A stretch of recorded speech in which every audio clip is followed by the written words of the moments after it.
La Biblia nos ayuda a entender cómo se produce el crecimiento espiritual en un cristiano. Este es un asunto muy importante para cada persona interesada en las cuestiones relacionadas con la vida cristiana. Hoy vamos a comprender más acerca de esto. Por eso, quédate conmigo, está comenzando Fe para Hoy.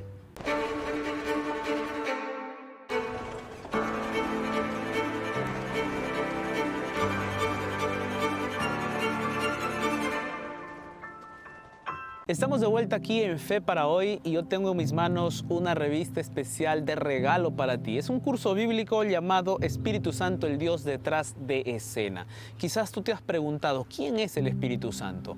¿Será una fuerza, una energía o una persona divina? ¿Y qué hace el Espíritu Santo en nuestra vida? ¿Trae un beneficio para nosotros?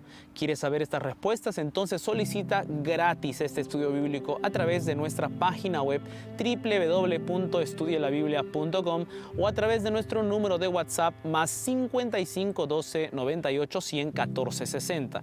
Aquí en la parte inferior de tu pantalla también aparece un código QR, solo apunta con tu celular e inicia la solicitud de tu estudio bíblico. Recuerda una cosa, que cuando tú solicitas un estudio bíblico, te haces parte de la escuela bíblica más grande del mundo. Así es que, ¿qué esperas? Solicita ya en este momento este estudio bíblico.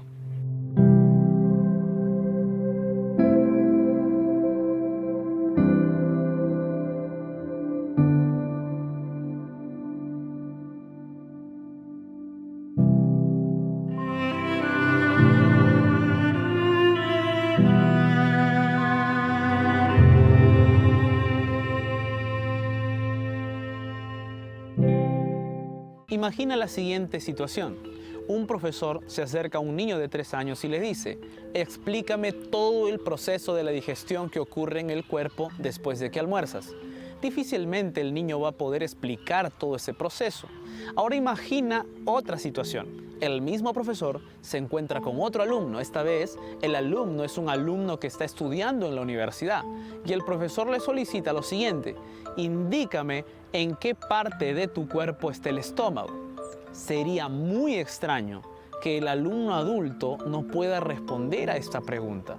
Por supuesto, son dos situaciones extremas, pero nos ayudan a entender un concepto muy importante. Las personas pasan por grados de madurez a lo largo de su vida. Así como sería muy extraño que un niño de 3 años explicara a su profesor el proceso de la digestión, sería también muy extraño que un adulto de la universidad no sepa dónde se encuentra su estómago en su cuerpo. Por eso, mis amigos, se espera que en cada estadio de la vida las personas respondan al grado de madurez que le corresponde. En la vida espiritual es igual. Cada persona se encuentra en un grado de madurez y se les debe exigir de acuerdo con ello. En la Biblia hay un versículo que habla al respecto.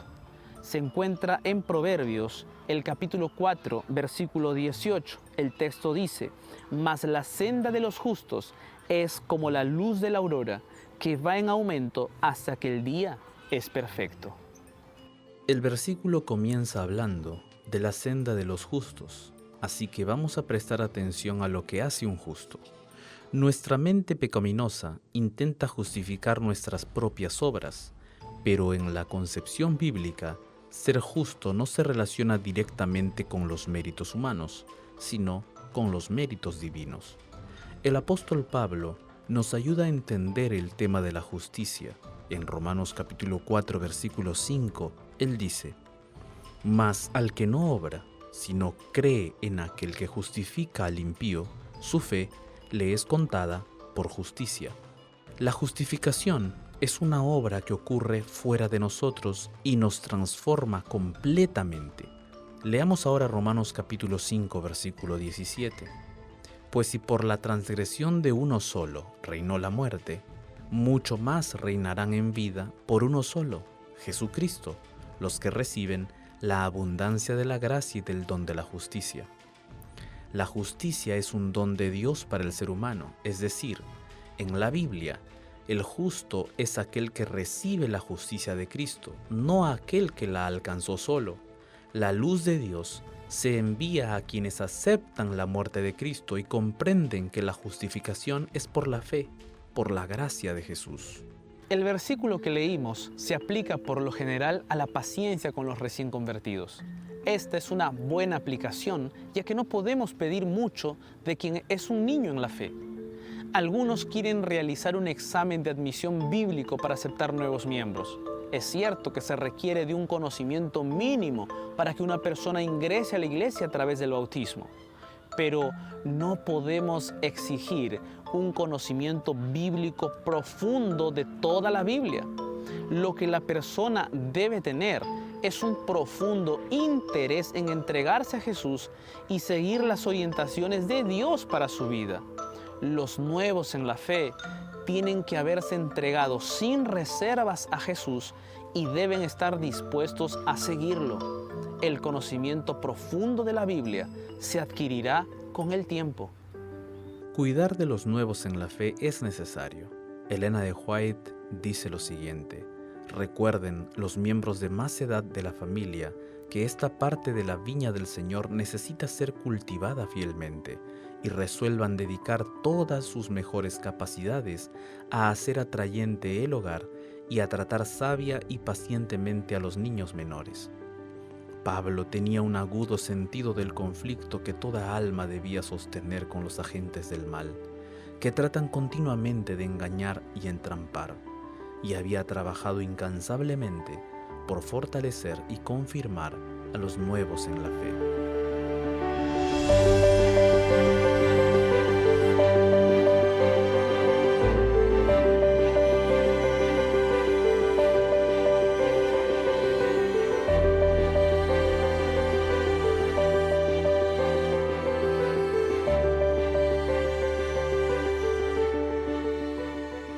Quiero que imagines un bebé recién nacido.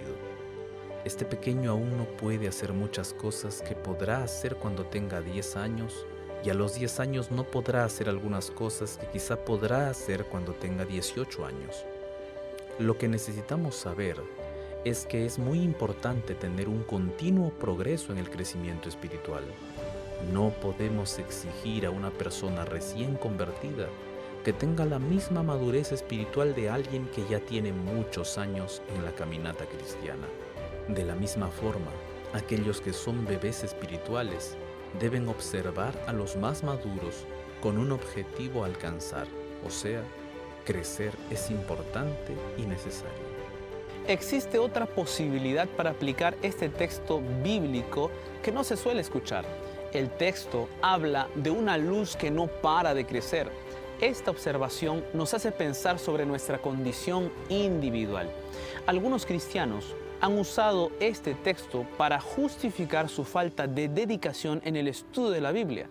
No se toman el tiempo para estudiar, para analizar, sino que dedican pocos momentos al conocimiento de la Escritura, y cuando se les pregunta por su falta de conocimiento, se escudan recitando ese texto de memoria. Pablo escribió acerca de cristianos que se han atrasado en su crecimiento espiritual. Pablo registra eso en Hebreos capítulo 5, versículo 12. El texto bíblico dice así: porque debiendo ser ya maestros después de tanto tiempo, tenéis necesidad de que se os vuelva a enseñar cuáles son los primeros rudimentos de las palabras de Dios. Y habéis llegado a ser tales que tenéis necesidad de leche y no de alimento sólido. Esta es la situación de muchos cristianos que están años en la iglesia, pero todavía siguen con el conocimiento de un niño en la fe. Las ilustraciones son útiles, sin embargo, muchas veces no son perfectas, pero vamos a proponer una. Un curso normal de pregrado dura unos 5 años, una maestría dura en promedio 2 años y el doctorado unos 4 años. Por lo tanto, en 10 años se puede crecer en conocimiento al nivel de pregrado e incluso de hasta doctorado. Si la vida siguiera esta lógica, ¿en qué estadio del conocimiento deberías encontrarte? ¿En qué estadio te encuentras? Por supuesto, la comparación no puede aplicarse literalmente, pero sí de manera figurativa. Algunos ya deberían ser doctores en el conocimiento bíblico, pero todavía están en la primaria. Al respecto, Pablo escribió: y todo aquel que participa de la leche es inexperto en la palabra de justicia, porque es niño. No hay problema en ser niños. El problema es no salir de la infancia espiritual. El apóstol Pablo continúa diciendo en Hebreos capítulo 5, versículo 14: pero el alimento sólido es para los que han alcanzado madurez, para los que por el uso tienen los sentidos ejercitados en el discernimiento del bien y del mal. Lamentablemente, muchos cristianos que deberían ser profesores de Biblia no conocen lo suficiente para sustentar su propia convicción en la palabra de Dios. El verdadero cristiano, es decir, el justo, debe crecer todos los días de su vida hasta que cuando Jesús vuelva, su luz sea perfecta. Sin embargo, algunas personas no solo se desentienden de crecer espiritualmente, sino que también obstaculizan el crecimiento de otras personas. Esto lo veremos a través de una historia bíblica.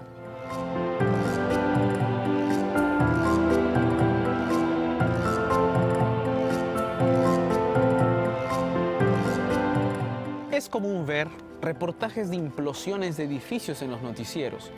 Llama mucho la atención la forma en que una gran construcción cae al suelo sin perjudicar a los edificios vecinos.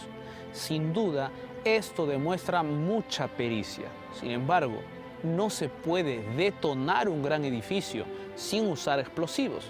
Dependiendo del tamaño del edificio, se usarán pocos o muchos kilos de explosivos. La revista titulada Superinteresante explicó en un reportaje cómo se ocasiona una implosión. Primero, hay que hacer los preparativos, es decir, se introducen los explosivos en las columnas de apoyo. Para garantizar el éxito de la implosión, las columnas deben caer. Segundo, revestimiento. Para evitar que los fragmentos dañen los edificios vecinos, se deben revestir las columnas con material antiperforante. Por esta razón, la fachada del edificio debe recibir una especie de red de contención. Tercero, detonación. Los explosivos se detonan a pequeños intervalos. Cada dinamita tiene un temporizador que determina en qué momento explotará. 0.1 segundos después del inicio de la implosión, 0.2 segundos, 0.3 segundos, etc. En la Biblia encontramos una implosión interesante, pero sin usarse explosivos. El elemento que inició la caída fue un grito colectivo del pueblo de Israel. Hoy en día, nadie creería en que un grito echaría un edificio al piso.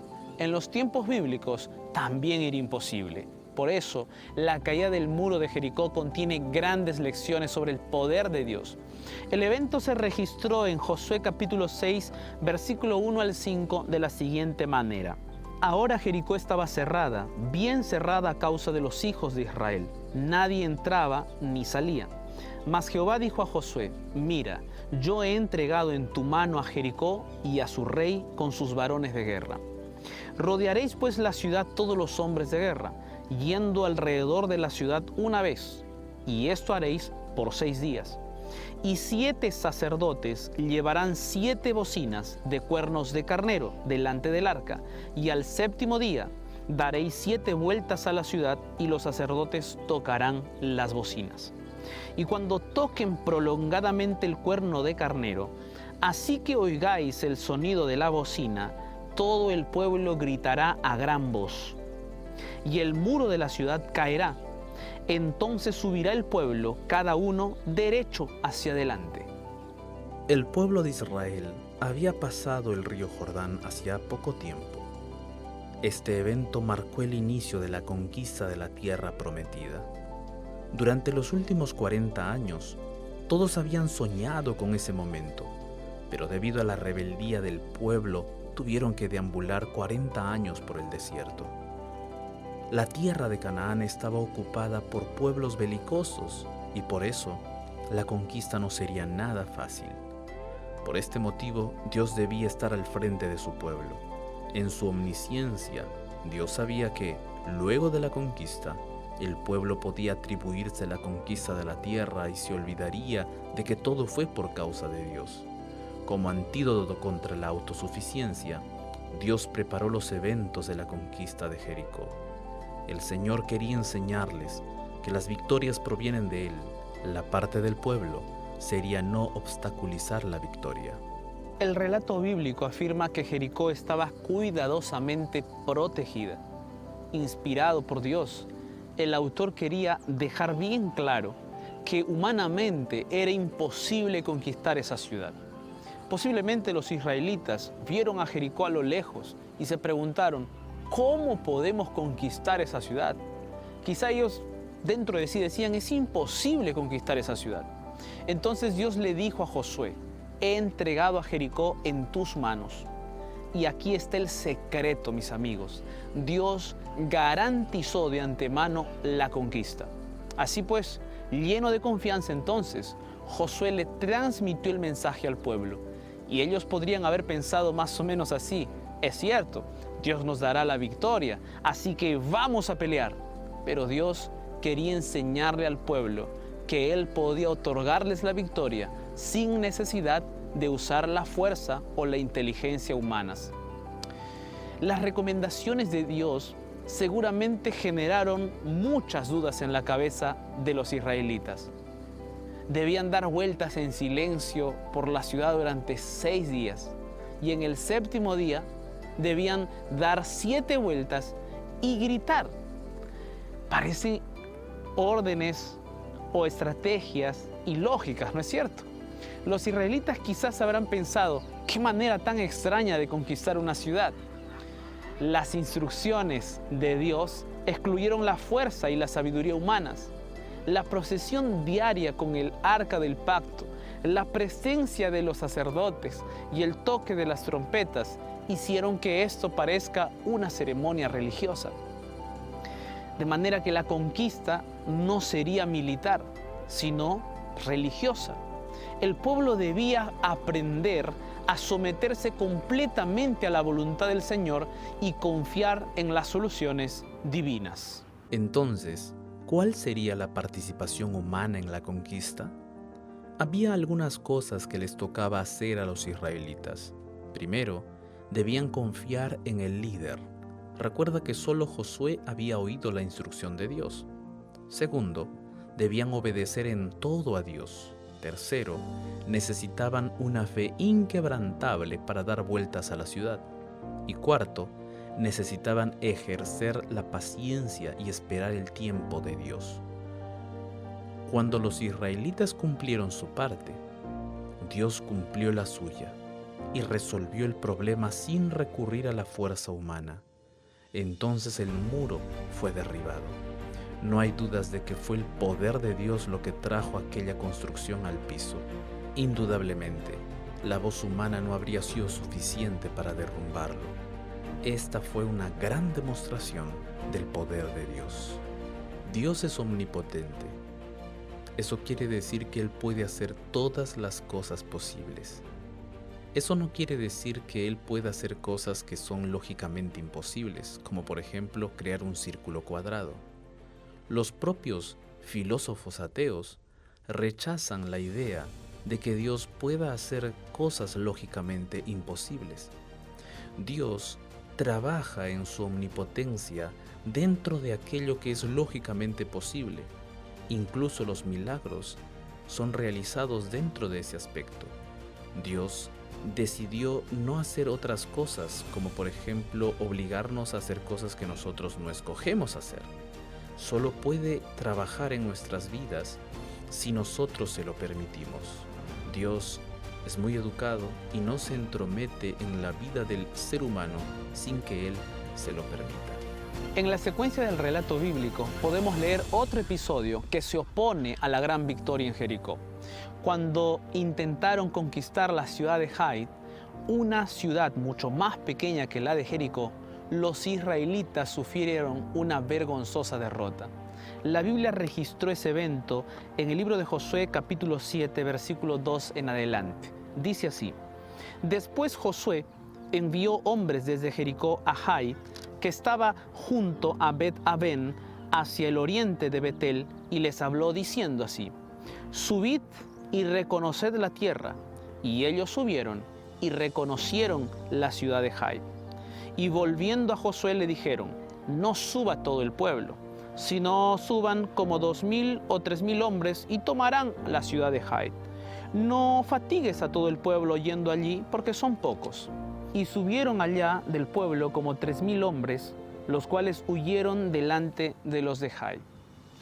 Luego de una milagrosa y grandiosa conquista, el pueblo de Dios fue vergonzosamente derrotado por una ciudad mucho más débil que la de Jericó. Podemos resaltar por lo menos dos elementos que determinaron aquella derrota. El primero fue la autoconfianza desmesurada.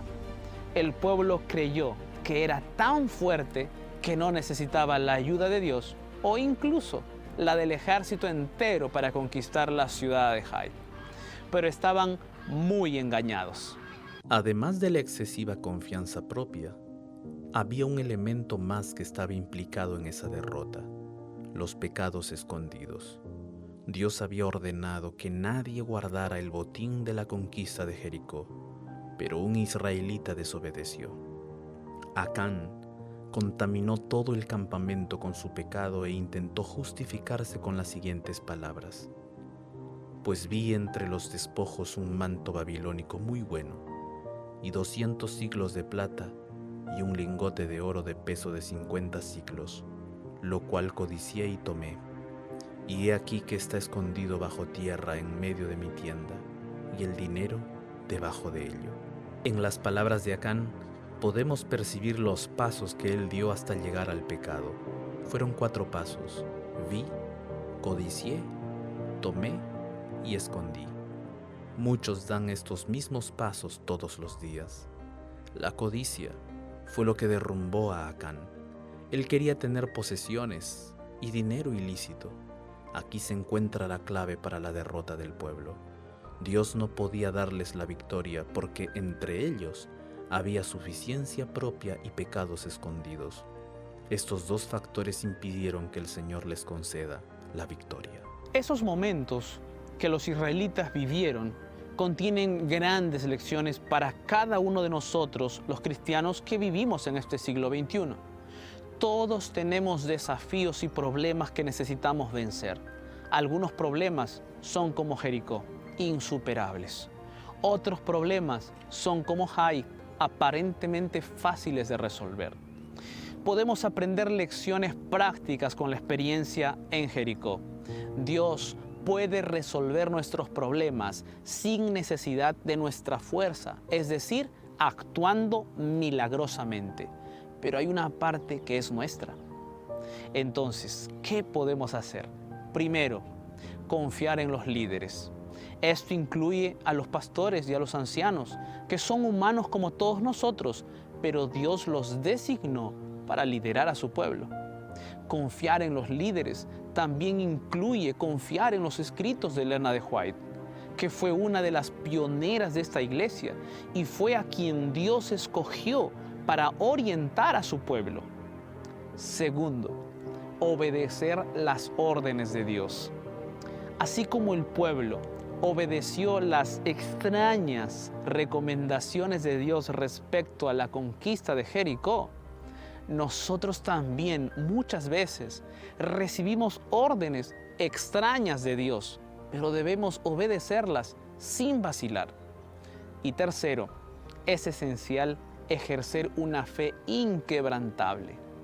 Cuarto, debemos ejercitar la paciencia y esperar el tiempo de Dios. Sin embargo, el episodio de Jai también nos proporciona lecciones importantes. Es posible que obstaculicemos las victorias de Dios en nuestras vidas. Impedimos que Dios venza en nuestra vida cuando tenemos una confianza propia exagerada.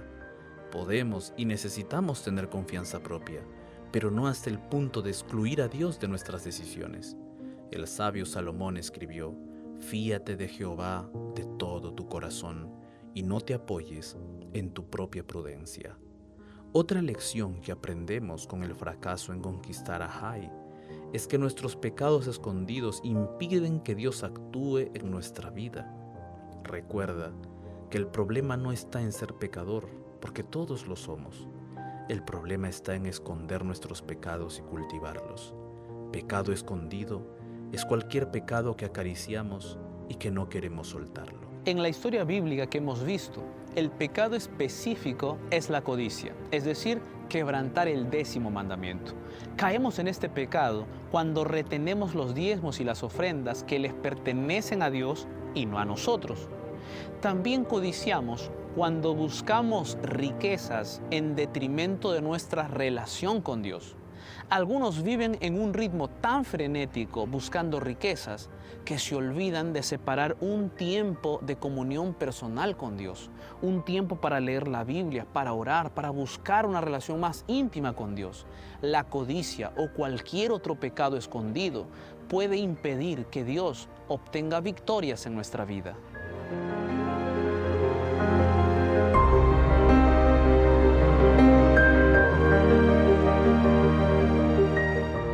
Gracias a Dios porque no nos deja nunca sin solución.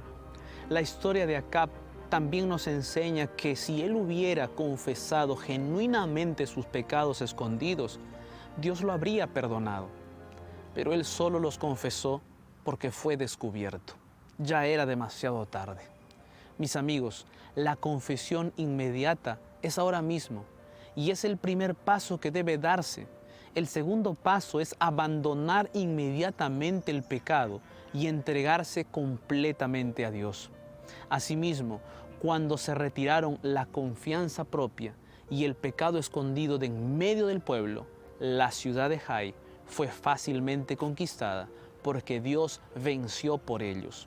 Así también, cuando quitemos la confianza propia exagerada y los pecados escondidos de nuestra vida, entonces podremos disfrutar de las victorias del Señor de los ejércitos, quien vence en nuestras batallas.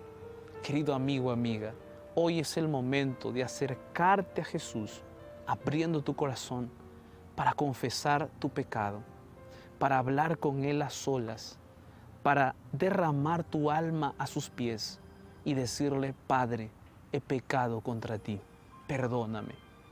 Y Dios en su infinito amor te perdonará, te limpiará y te dará las más grandes victorias en tu vida. ¿Quieres el día de hoy acercarte a ese Dios, abriendo tu corazón para confesar tus pecados? ¿Quieres recibir las victorias de ese Dios? Pues bien, decide eso hoy y Dios estará contigo desde ahora y para siempre. Que Dios te bendiga.